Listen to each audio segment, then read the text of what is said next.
Charles the Prince, girded boldly with gleaming arms, tamed this people through numerous blows and 1,000 triumphs. He crushed it down and subjected it to himself with brandished sword. He dragged the battalions of those who in the depths of forests worshipped stock and stone into heavenly kingdoms. Afterwards, he poured over with the salvation-bringing dew of baptism the untaught Saxons, and sent them to the stars of heaven, and led the new children of Christ into his hall. That was a fellow called Paulinus. He was a scholar from northern Italy. Lovely poem. I think it's a banger. Paulinus, not just a bishop, but a saint, Tom. He becomes one in due course, not when he's written that poem. No, you wouldn't. But it's all in the future. Exactly. You get your sainthood partly as a reward for that beautiful poem. Yes, like the poet laureate. So he writes this poem in the year 777, and we are in the realm of Charlemagne, Charles the Great, warlord of the West, great king, great emperor, as we will discover as this story continues. So, Tom, give us a little bit of context. Charlemagne has been joint king of the Frankish Empire for 9 years with his brother Carloman. But a terrible thing has happened to Carloman. Carloman had a nosebleed, yes, as listeners will remember, and has died. So Charlemagne is the last man standing. Give us a little bit of context. Tell us where we're in the aftermath of the Roman Empire. So Charles is, he rules the Franks. He's the son of Pepin, who's made himself king, getting rid of the Merovingian kings. He's the grandson of Charles Martel, great warlord, and Charles in Latin is Carolus. And so the dynasty that Pepin has founded and that Charlemagne belongs to is known by historians as the Carolingian dynasty. So Charles is top Carolingian, he's top Frank. And to be honest, I mean, he's top guy in Europe because he has put the whole of the old heartlands of the Roman Empire in his shadow, and he is now pushing eastwards. And that, I think, excellent poem that you read by Paulinus, who in due course, as we said, will go on to become a saint. This is celebrating the conquest and the conversion of the Saxons. And these were a pagan people on the eastern flank of the Frankish Empire. Relations with the Franks had been terrible for ages and ages. They'd endlessly been kind of, raiding Frankish lands, nicking their cattle, all that kind of stuff. This had been a kind of grumbling cause of complaint under the Merovingians and then under the Carolingians. But Charlemagne is, he's very much a guy for a radical solution. And he's piling right in and saying, okay, I'm not going to put up with this. I'm going to conquer them. So he had gone to war against them in 772. So that's the year after he's become sole king. And this has lasted on and off for 5 years. And now it seems to Paulinus that Charlemagne has succeeded in his aims, that the Saxons are conquered. It's absolutely brilliant. And so he salutes Charlemagne. May God grant the clement prince as his reward for achieving such a victory, the sweet pastures of eternal life. It's all looking good for Charlemagne. So just to give people a sense of, so people who might be a little bit confused, these are Saxons in what is now Germany. Yes, so Saxony. Yeah, in Saxony, so Lower Saxony, which is, so that would to give people a sort of sense, that's the northern bit of kind of Western Germany. Yeah, kind of below Denmark. Yeah, exactly.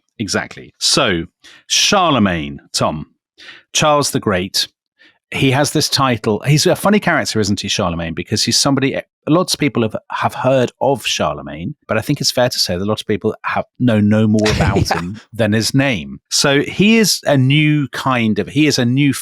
He is an entirely sui generis kind of an exceptional figure in European history because he's different from all the warlords who've gone before him. Am I right? Well, he's not radically different. It's just that he is more impressive and he has more resources to draw on.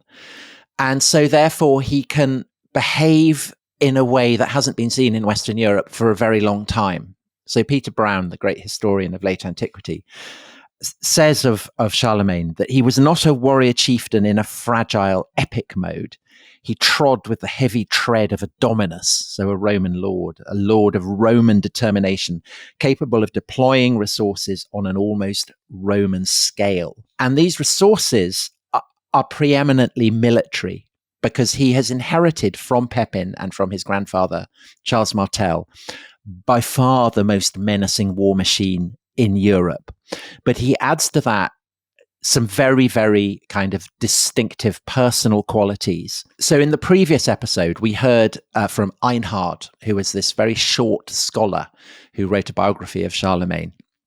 And Einhard summed up Charlemagne as having two particularly striking character traits. He said that he had greatness of soul and a constant firmness of mind. And I guess you could, if you were not kind of as prone to praising Charlemagne as Einhard was, you could say that these qualities correspond perhaps to having very broad horizons, a capacity to see things in a kind of on a very large scale, and also a capacity to take a very, very long view. Mm-hmm. And to Einhard, these qualities remind him of perhaps the greatest of all Roman emperors, who is Augustus. And this is why Einhard models his biography on Suetonius's biography of Augustus. And there is something Roman about the approach that Charlemagne takes to the Saxons. So anyone who knows how the Romans behaved to the Germans, or indeed to the Gauls when they conquered them, they are murderous in their response to perceived slights or insults. And certainly Charlemagne's policy of outright conquest, we've got these kind of fractious barbarians, let's go and conquer them and pacify them. That is a very Roman approach. And there's an account from a kind of a chronicler describing Charlemagne's early campaigns against the Saxons. And it will sound to people, I think, like the historians of Rome describing the onslaught of the legionaries against the barbarian people. So this chronicler writes, Charles devastated the lands of the Saxons with fire and sword and left them emptied of people. And when he targets a particularly celebrated Saxon shrine, he's described as destroying it utterly and taking away all the gold and silver he found there. And I think even when we say the Saxons, that again is a Frankish formulation that reflects the tendency of that the Romans had, which was to kind of perceive pagan peoples, tribal peoples, peoples on the fringes of their civilization in terms that they would understand. And of course, that's what the Romans had done to the Franks. And now the Franks are doing it to these people that they kind of bundle together as Saxons. So sort of sticking labels on people, very Roman thing to do, to kind of classify people and say, these are these people and they have red hair and these are their habits and all that kind of thing. Yes. On the Franks, so the Franks presumably now at this point, Charlemagne very much sees himself as the heir, doesn't he, to the Roman inheritance, do you think? I think he does. I mean, not actually to Augustus, but to the Christian emperors, right, who had ruled a great Christian realm.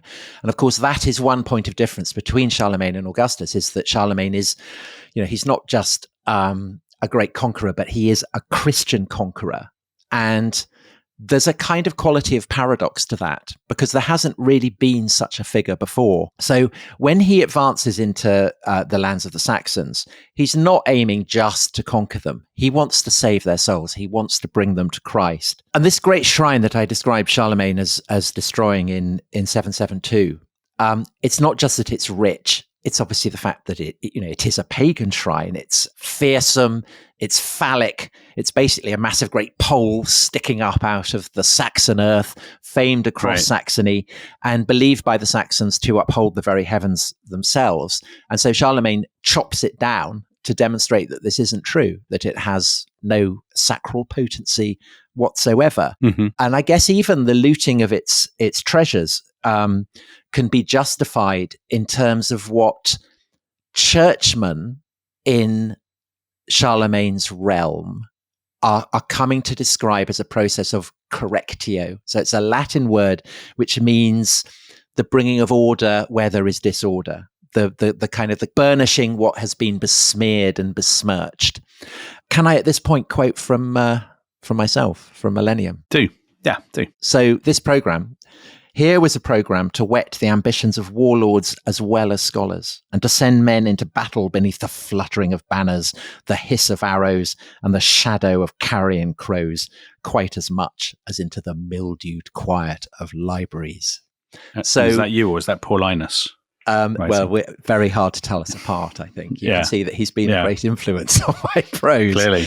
But there is this idea that Charlemagne cleaves to very, very passionately, that in bringing sword and fire to the lands of the Saxons. He is also bringing order, and essentially it's all for their own good. It's all for their own benefit. But Saxony is not the only place that he's looking at, is he? Because he's looking beyond the frontiers of what was once Gaul, which is now Francia, and he's also looking to Italy, isn't he? Because, Italy is still a bit of a lodestar for people who are living in the ruins of the Roman Empire, the inheritance of Rome and so on. So what's going on in Italy? Italy is now under the sway of the Lombards, is that right? Well, in the previous episode, we heard how the Pope in Rome, he had anointed Charlemagne's father, thereby providing him with the religious legitimacy that he wanted. So it's become very important to the Carolingians. The papacy basically has licensed them to become kings. So a very important figure. But he's been menaced by the Lombards, and essentially the quid pro quo between the Carolingians and the papacy is that the Pope will, anoint kings and all that kind of stuff. And meanwhile, the Carolingians are expected to keep the Lombards, who are these very impotent people in the north of Italy, keep them on a kind of tight leash. And Charlemagne, whose ambitions are clearly, I think, considerable in a way that not even his father's had been, even when he's in Saxony, is thinking about what could I do against the Lombards? I mean, maybe I could just swallow up their kingdom. And so when he strips this great pagan shrine of all its treasure, I think he is thinking, this is great. I can use this to essentially fund a war against the Lombards. And he will need it because the Lombards occupy a stretch of land that is dotted, as you said, with very kind of, with ancient Roman cities that have walls that are impressive. The Lombards are a kingdom a bit like the Franks, I mean, on a smaller scale, but kind of a challenge of a different order to the Saxons. And they're also Germanic, is that right? The Lombards? They are Germanic. They command the Alpine passes, so that's a potential problem. And there is also bad blood between Charlemagne and the Lombard king, who's a man called Desiderius, because Charlemagne had been married to the daughter of Desiderius for a year and then basically had dumped her because for diplomatic reasons rather than personal reasons, because he needed to marry someone else from Central Europe. And Desiderius also is harboring a rival claimant to the throne of Francia. So basically, when this bloke died of a nosebleed, Charlemagne's brother, Carloman, his wife and sons had gone off and taken refuge with the Lombards, hadn't they? Yes. So that's a bit of a worry for Charlemagne that the wife and these sons are hanging around in what's now Lombardy. Well, I think that is probably actually the biggest consideration of all, because Charlemagne knows that the one thing that could really cripple his offensive capacity and the integrity of his empire is kind of factional rivalry with rival members of his own family. And we know that this is weighing on his mind because we have a life of Hadrian I, who's become Pope shortly after Charlemagne's come to power. And in this biography, it says that the wife and sons of the late Carloman, king of the Franks, had taken refuge with Desiderius, who was trying hard to make good his contention that these princes should assume the kingship of the Franks in the hope of stirring up dissensions in the kingdom of the Franks. And in fact, Desiderius writes to the Pope and says, look, I've got these two boys, crown them, anoint them, right. Give them your legitimacy. Hadrian refuses, because he essentially has to weigh up which of these two guys is likelier to win. And he decides that Charlemagne is the likelier. But he's still in an awkward position because Desiderius is between him and Charlemagne. And in fact, when Hadrian sends a messenger to Charlemagne saying, please come to my rescue, I'm being menaced, he can't actually use the Alpine passes because they've been shut off. And so he has to send the messenger via Marseille, which then goes up to Charlemagne. And when Charlemagne gets this message, it confirms his worst anxieties, essentially that Desiderius will be using these two nephews to strike at him. And so he thinks, okay, I've got to go to war. Yeah. So the summer of 773, Charles summons his peers, his warriors, his advisors to Geneva in Switzerland, holds a great council there, He wants to get the support of his followers for the war that's to come. And then having got that, he advances southwards. He seizes control of the two main mountain passes over the Alps. And once he's done that, he then sends ambassadors to Desiderius. And you can see what his main target is, because even at this point, his prime anxiety is to get hold of the nephews. And he says to Desiderius, look, I am willing to hold off war, and I'm willing to pay you a frankly enormous amount of money if you will hand these boys over to me. And Desiderius refuses. And Charlemagne, I think, is really quite surprised by this. Janet Nelson, in her brilliant biography of Charlemagne, offers an explanation for why Desiderius should have refused Charlemagne's offer. She writes, Charles underestimated one thing that was beyond price, the Lombard king's honor. What father does deals with the man who has repudiated his daughter? And she speaks the truth there. Do you think that's plausible? I mean, Charlemagne is a man of realpolitik, and so is Desiderius. Do you think Desiderius really is thinking, "Oh, I'm just really bitter about this family row," and that's the single biggest thing in his decision making? Or do you think he thinks, "No, I'd rather keep a hold of these boys because they're such a powerful political pawn for me"? I think a bit of both. I think if his honor had not been insulted, perhaps he might have taken the money and settled for peace. Okay. Yes, I think so. I think the sense that he's been shamed before the eyes of his, his own people and of Christian Europe generally was clearly very strong. And so he decides that he's going to fight. And so war breaks out. Charles descends from the Alps into northern Italy. And his immediate target is Pavia, because that is where Desiderius has set himself up. But it's also because, according to reports, that is where the two nephews are, the two princes, right, who I'm sure are being kept in a tower. However, when he gets there, Charlemagne finds that he's too late, that the princes have been sent away to Verona.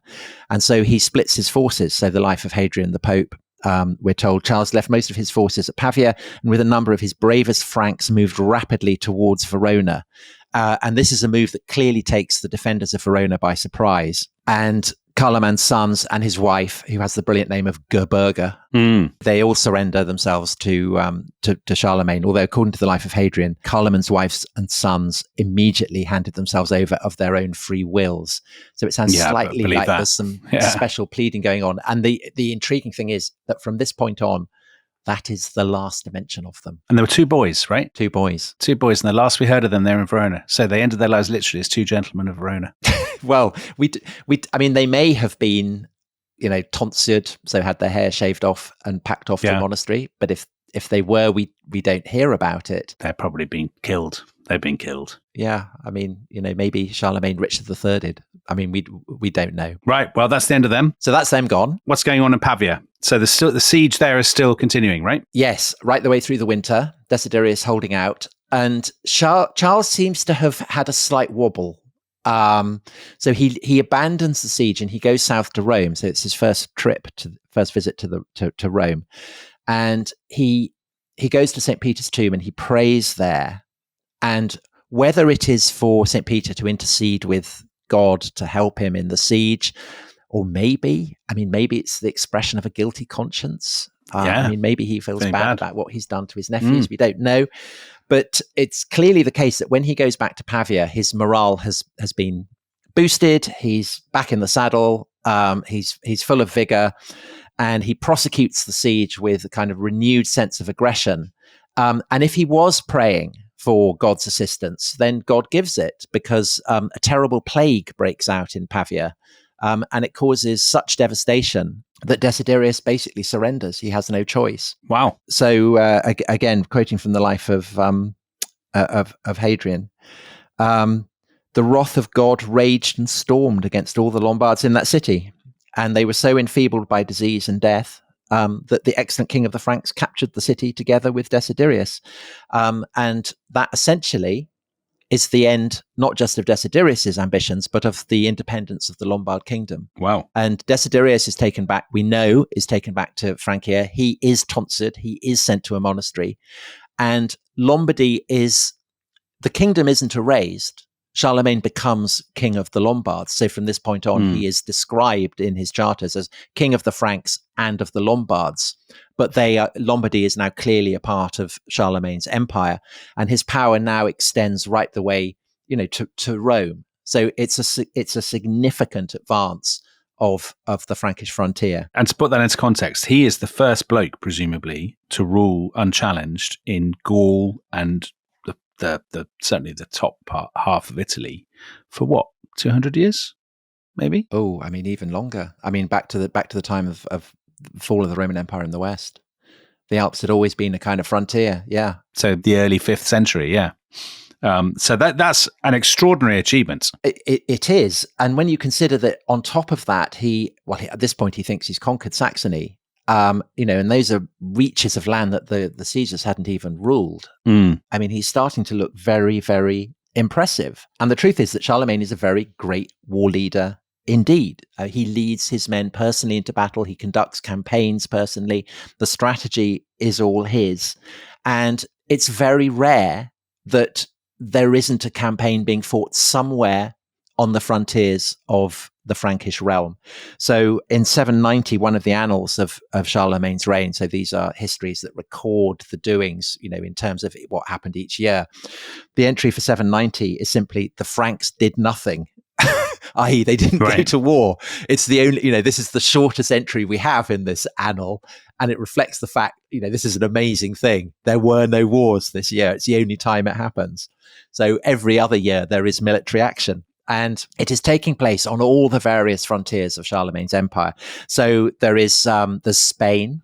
So we talked in the episode we did on the Battle of Tours, in the previous one, about how the Frankish kings have been pushing, let's call them the Arabs, back from the Loire, back beyond the Pyrenees. And Charlemagne actually crosses the Pyrenees and takes the fight to the Arabs in Spain itself. He captures the town of Pamplona, pulls down its walls so that it can't be used against him, and then he returns across the Pyrenees.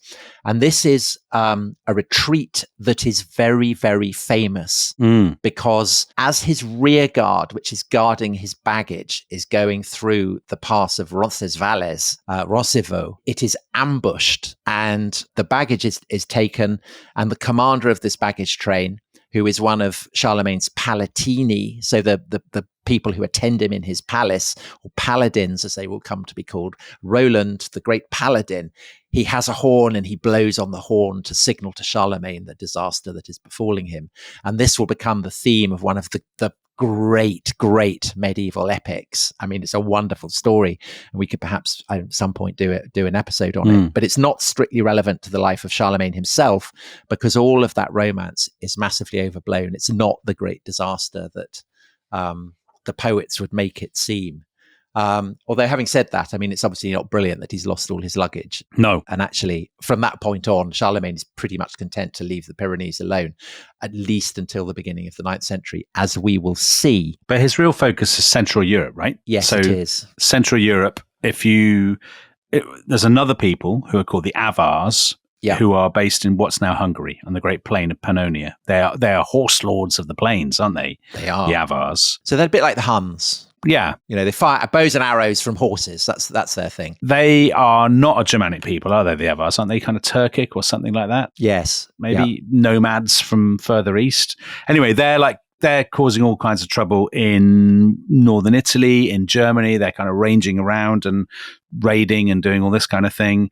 And Charlemagne decides they're his focus. Yeah. He's going to deal with them. Well, the thing is that I think for a long time, the assumption has been among people like the Avars that it's cost free to go and raid a monastery or something, or to attack a town. There's nothing anyone can really do about it because they're so mobile. But this isn't Charlemagne's perspective at all. If people raid his kingdom, then he's going to go after them, and so that's exactly what he does. And in 791, he leads what seems to be a very intimidating invasion, which he then has to abandon because there's a massive horse plague. So all his horses, about 90% it's estimated of his horses, get wiped out. And this seems to be really bad for him. However, it's much worse in the long run for the Avars because, of course, the plague spreads to Pannonia. To their horses. Yeah. And if they lose their horses, then they're completely screwed, because without horses, they can't really go on, they can't do anything. Their entire offensive capability depends on their ability to shoot arrows from the saddle. So by the mid 790s, the Avars are being harried by the Franks, but they're also that their kingdom is starting to implode. So in 795, the Avar Cargan, so the kind of the Avar chieftain, is killed by his own men.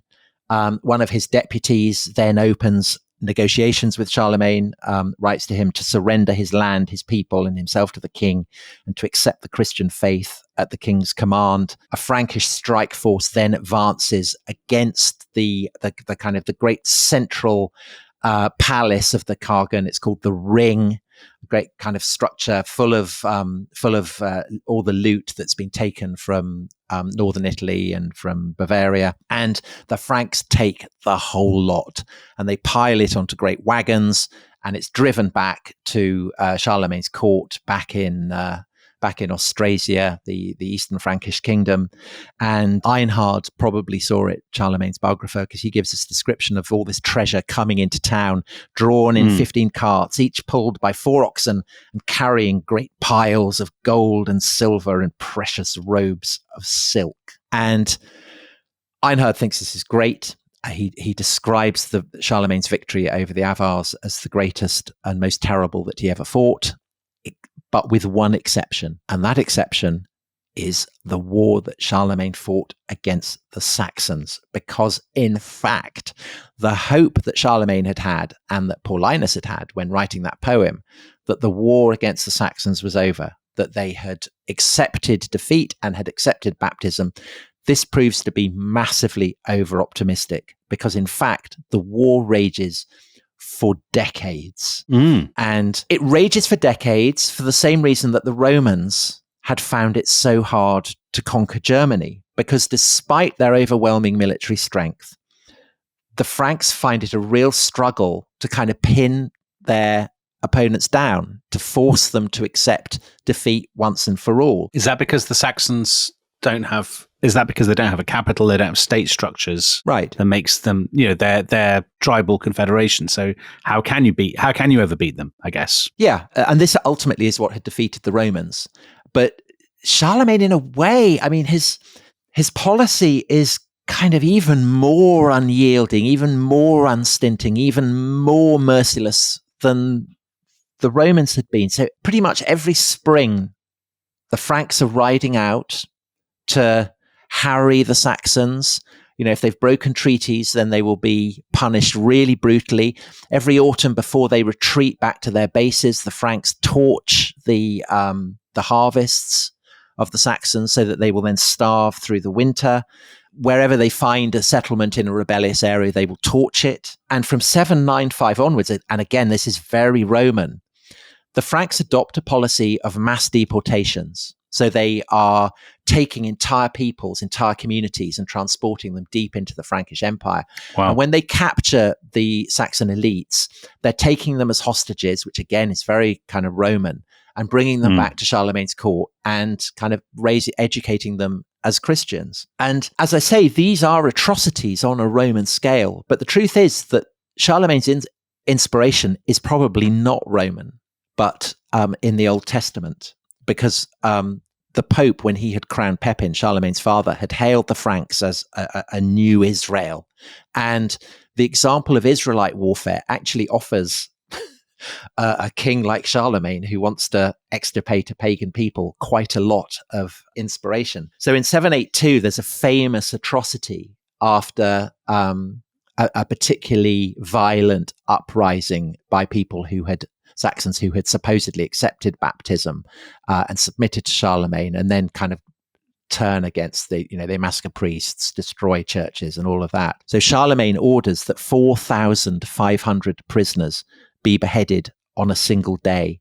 And the likelihood is that in ordering this punishment, he is inspired by the example of David, King David in the Old Testament, who similarly, we have this description in the Bible, every 2 lengths of captives were put to death, and the 3rd length was allowed to live. So it may be that there were even more prisoners and Charlemagne spared those. If you're behaving in a biblical way, that's fine, isn't it? So, well, Roman and biblical. I mean, it's the fusing of the two great inspirations on the Carolingians. He's bringing it to bear on the Saxons, and it's a prosecution of total warfare on a scale that is so brutal that by the late 790s, Saxon resistance finally is starting to be broken. mm-hmm. And, this is a victory of an order that the Romans in Germany never really succeeded in winning. And it's, to that extent, Charlemagne can celebrate it. But of course, there is an obvious and unsettling question that is hanging over the entire war, and particularly the particularly brutal strategy that Charlemagne's been adopting in the kind of the final decade of that war, which is that the triumph might be worthy of Augustus, but is it worthy of a Christian? What does Christ think about all this? And this really matters to Charlemagne, because Charlemagne is a very devout Christian. And what he's doing, as that poem written by Paulinus suggested that you quoted at the beginning of the show, he's doing it in the hope of winning eternal life. And, what if the violence and the horror that he's inflicted actually is opening the gates of hell to him?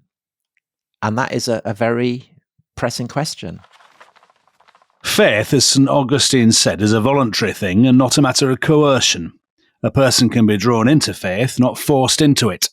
A person can be forced into baptism, but that person will not advance in faith unless he be an infant. Even after people have received the faith and baptism, their weaker minds should be offered instruction with gentleness.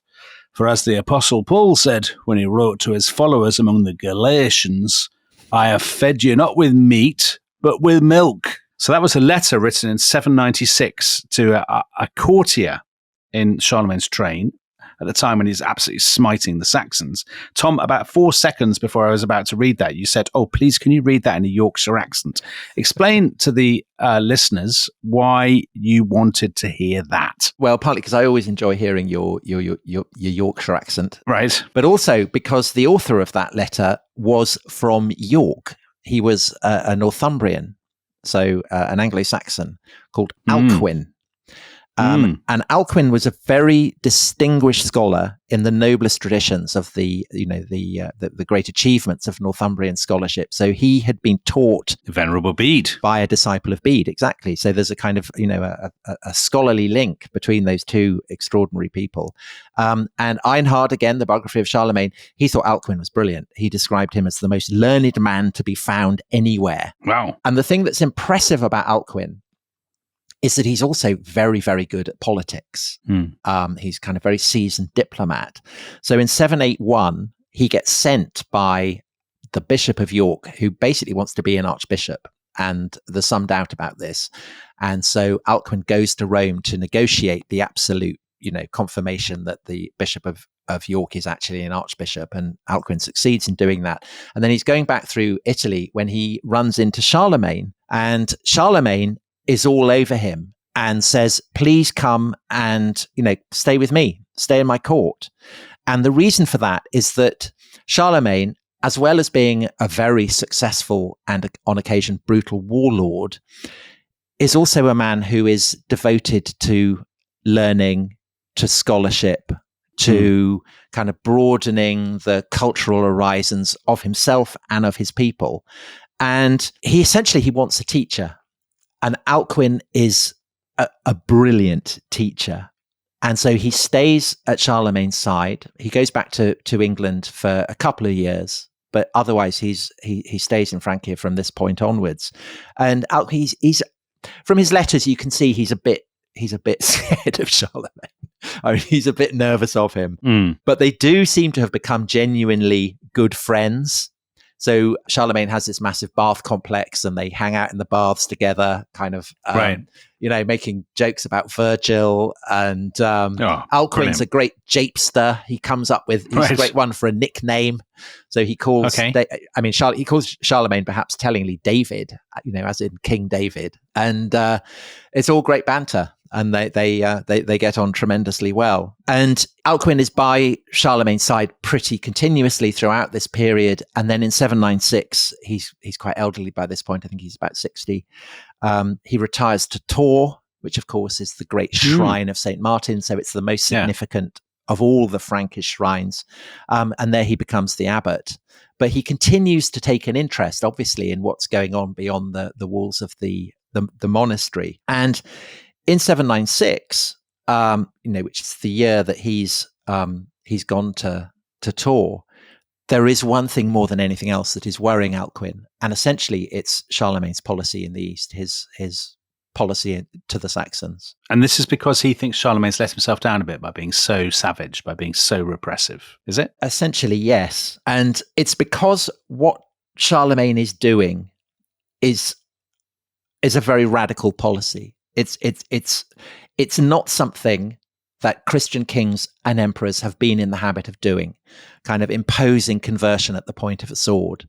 People may have a vague sense that this is all that medieval kings did, but it certainly in the early Middle Ages and even back in the final years of the Christian emperor, this wasn't what was happening, because the Roman assumption, which the Franks had, seem to have inherited, is basically that to have faith in Christ is both a kind of a marker and a perk of being civilized.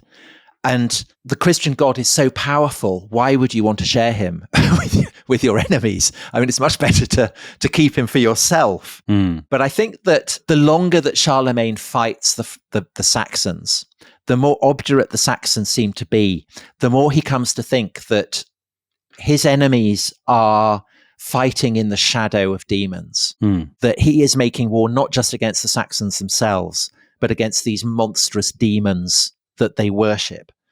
And that therefore he will never defeat the Saxons until he has also banished these terrifying and demonic gods from their lands. So in addition to his military strategy, he imposes this strategy essentially of trying to wipe paganism out with extreme prejudice. Right. So in 776, Charlemagne imposes a treaty on the Saxons that obliges them to accept baptism. They don't have any choice. And there's this kind of mass baptism in the river Lippe, kind of thousands and thousands are baptized.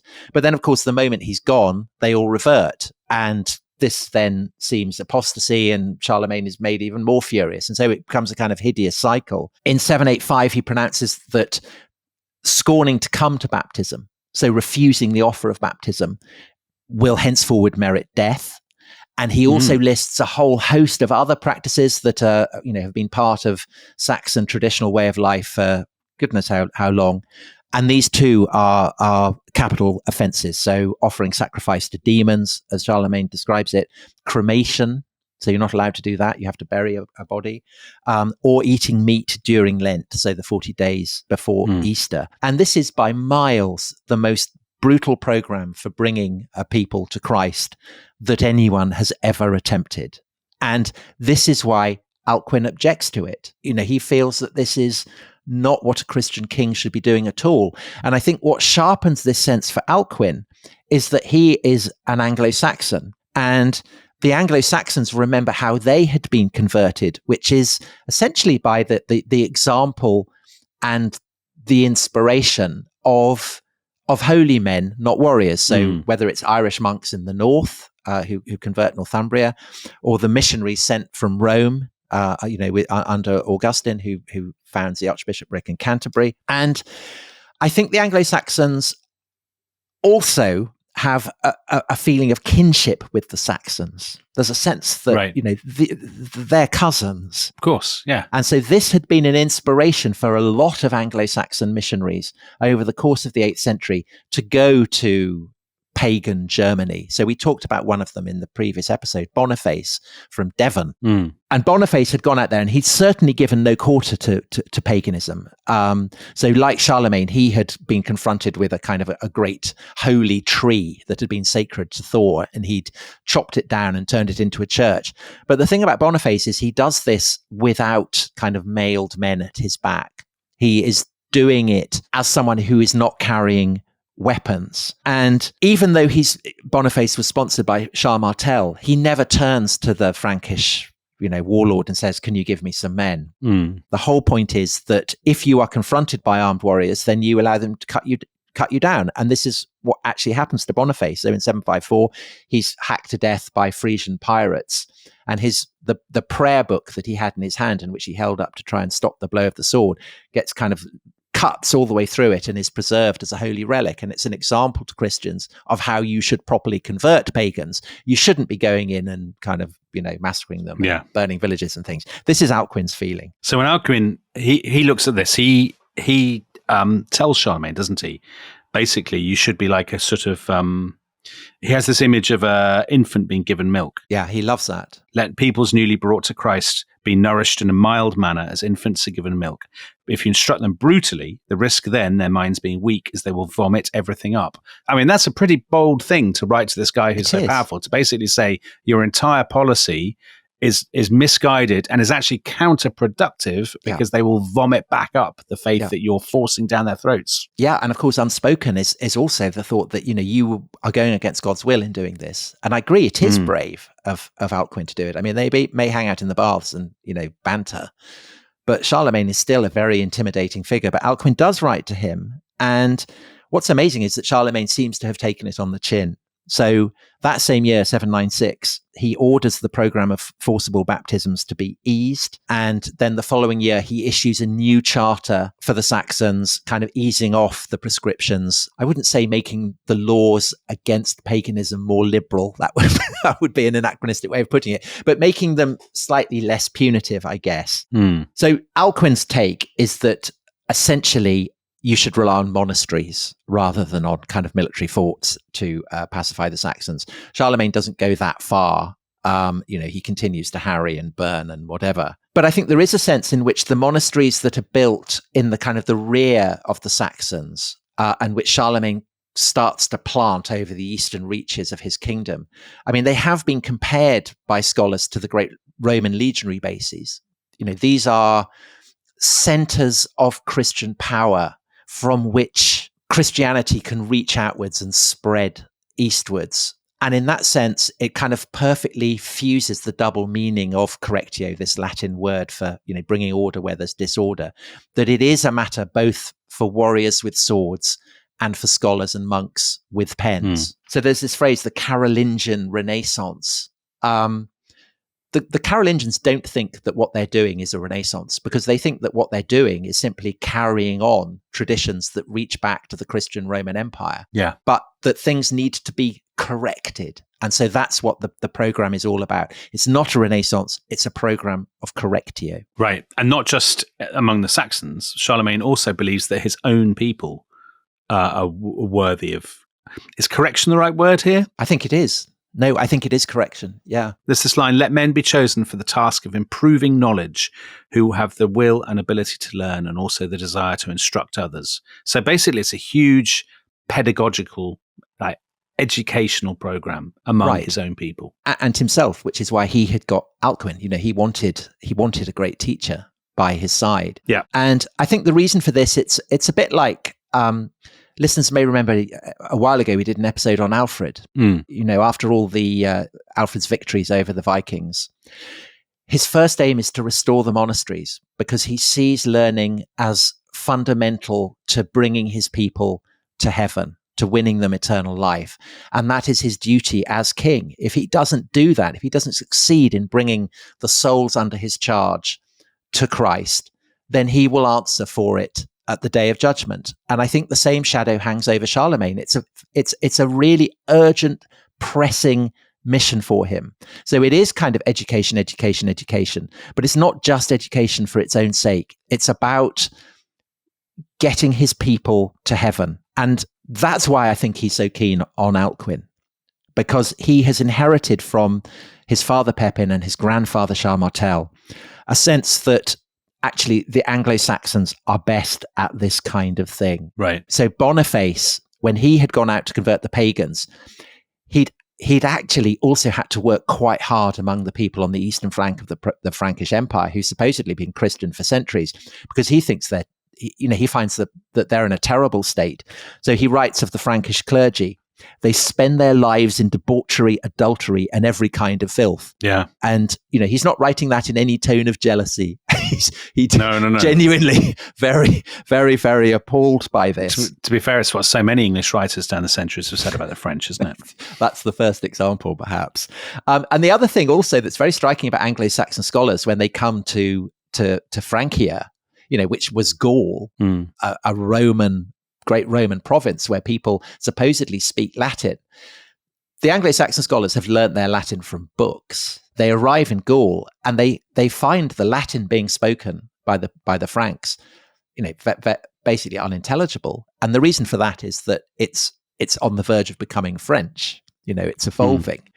But to Alcuin and his compadres, it's a sign that the Franks, are hopelessly uneducated, that they've let their inheritance from the Romans slip, and that therefore, it's not just their morals and that need improving, it's also their ability to speak Latin. Yeah. And that matters because to the Anglo-Saxons who had been converted by Roman missionaries, the association between Christianity and Romanitas is much stronger than it is among the Franks. So we talked about this before. For the Franks, Christianity had always been Gallic. It had always been self-sufficient within Gaul. It hadn't looked to Rome for its example. But for the Anglo-Saxons, Rome is the great example. It's a pope who converted them. And so the fact that it's an Anglo-Saxon like Alcuin who is in charge of the most significant monastery in Francia is really important in integrating Frankish notions of Christianity into a kind of Europe-wide understanding and making it Roman. So it's from this point onwards that you really start to have a kind of a common Latin Christianity rather than one that is, a Christianity that consists of multiple different versions of it. Right. One in Rome, one in Gaul, one in wherever. And the great powerhouse of this process is Alcuin's monastery in Tours, isn't it? Yeah. So Tours, obviously, St. Martin, we've heard loads about St. Martin, how important he was for the Franks. So this is a real sort of hub of scholarship. They're copying out all these classical texts to try and improve the standard of Latin. Yeah. And they're producing all these collections of scripture, aren't they? But so these are the first Bibles. Is that right? Explain to people who may be baffled by that how these could possibly be the first Bibles. So the word Bible comes from the Greek word biblia, which means books. And the Christian scriptures consist of lots of different books, and it had not previously been the habit to gather them within, a single text. But Alcuin is all over this. There is a tradition of doing this, say in the Northumbrian monasteries, and he brings this to Tours, and it's from this point on really that these collections of books, which are being assembled within the covers, within a single set of covers, start to be known collectively as biblia, i.e. a Bible. So It's from this point on that you start to get Bibles. And Alcuin's aim is to get as many of these Bibles out as he possibly can.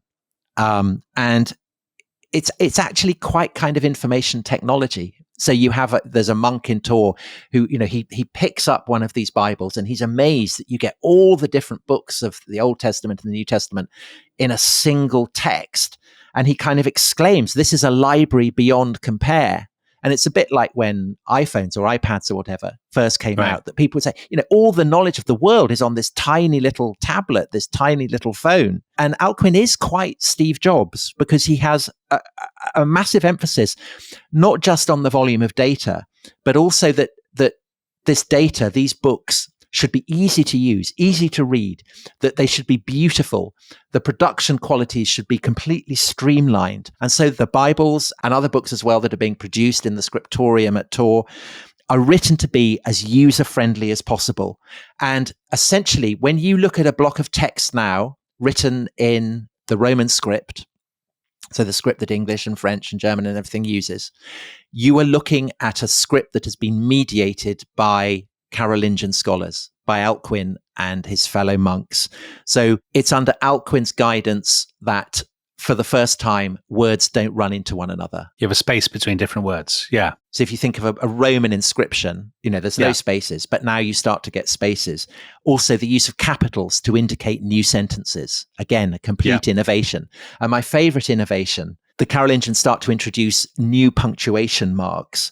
And in a sentence where there is doubt being expressed, they start to use a kind of lightning flash, which over the course of time will evolve to become the question mark. Wow. It's brilliant. So again, Alcuin, he's all about the milk of doctrine and all that, but he's the inventor of the Bible and the question mark. I'd never thought of a question mark as a lightning bolt over a full stop, but that, of course, is kind of what it is. A slightly wobbly lightning bolt, anyway. Yes, so questioning the full stop. Exactly. So they're basically pumping these out, all these Bibles. Yeah. They're readable. They're in a very beautiful, they're user-friendly kind of format. And they are presumably a tool of uniformity, right? Across Charlemagne's empire. That's what he's after. Yes, he's creating a common Christian culture. And of course, texts are for those who can read. So these Bibles are kind of going to monasteries or whatever. But Charlemagne and Alcuin are both very, very concerned to reach out into the countryside. So people may wonder, it's a long time since Clovis was converted. The Frankish elites, the aristocracy, all of that are clearly very, very Christian. But what about the peasants out in the countryside? What do they know about it? I mean, probably very little. And these are the people that Charlemagne is also very, very concerned to reach. And the key people here are the parish priests. And Boniface complained about the fact that they're hopeless, they don't know anything. And Alcuin also actually says a lot, he worries that the priests are, they don't really know what they're talking about. And so again, he devises kind of little books, little format books that can be slipped into a pouch or something that give the basics of Christian doctrine, give the Lord's Prayer, give the Creed, give, various key passages from scripture or whatever. And these are sent out into the parishes, out into the countryside. And it's an unprecedented experiment in the West in mass education. And within a few decades, the bishops in Francia are able to assume that priests should have a basic modicum of knowledge. And in fact, there's this wonderful account of a priest in about the kind of the 840s who gets imprisoned by his bishop for having forgotten everything that he had learned, which always kind of sticks in my mind. Wow. I mean, if you got punished for forgetting everything you'd learned, that would be a real problem. Intimidating. And this again it's hard to emphasize how significant a moment this is in the history of Western Europe, because this is the moment when the process of Christianization really starts to happen. It's not just for the elites anymore. It's reaching out into the countryside, and the most basic rhythms of life, whether it's kind of annual or whether it's from cradle to grave, are starting to be marinated in Christianity. So, if you're drawing up a charter, a legal agreement, if you're tending to a sick animal, if you're working out where you should dig a well, when you should begin the harvest, all of these questions are starting to be framed in Christian terms by priests who have been given the kind of intellectual know-how and ammunition that enables them to do this. Because in every village, every town, every hamlet, there is going to be some parish priest or something who sits standing there with his little book that, this is the prayer for this occasion. This is what Jesus would do, blah, blah, blah, blah, blah, in a way that wasn't the case 100 or 200 years before this. Yeah. And Charlemagne has prescribed that every priest should know the Lord's Prayer and should know the Creed, and that they in turn should instruct everybody in his kingdom in the Creed and in the Lord's Prayer. And so that is giving to people kind of fundamentals of familiarity with Christianity that they hadn't previously had. And it has a kind of saturating effect. And the consequences of that are, utterly profound for the future of European culture. It means that people start to take for granted assumptions that are rooted in Christianity to the point where they don't even realize that, where these assumptions have come from. And I think it's in this sense that you can call Charlemagne the father of Europe. So this is a phrase that is being applied to him within his own lifetime. I mean, in all kinds of ways, it's a ridiculous thing to call him because, as we will see, his empire actually doesn't last very long. But I think in this one sense, the Christianization of people out in the reaches of the countryside, he does deserve that title. But of course, Dominic, father of Europe is not the only title that he will end up with. No, he ends up with a much grander title. He does. So maybe we will explore the story of that grander title, his imperial title, in the final episode. And because we're feeling festive, Tom, we will explore that story, the climax of this mighty series. It will be out not on Thursday, as usual, but it'll be on Wednesday, Christmas Day, the 25th of December. And there is actually a very good historical reason for that, isn't there? Which we will explore next time, because the best time to listen to that episode is definitely going to be Christmas Day. It's one of the most, I read in your notes, one of the most iconic moments in the whole of European history. The scene is Rome, the year is AD 800, and the date is Christmas Day. So please join us for that. And on that bombshell, goodbye. Bye-bye.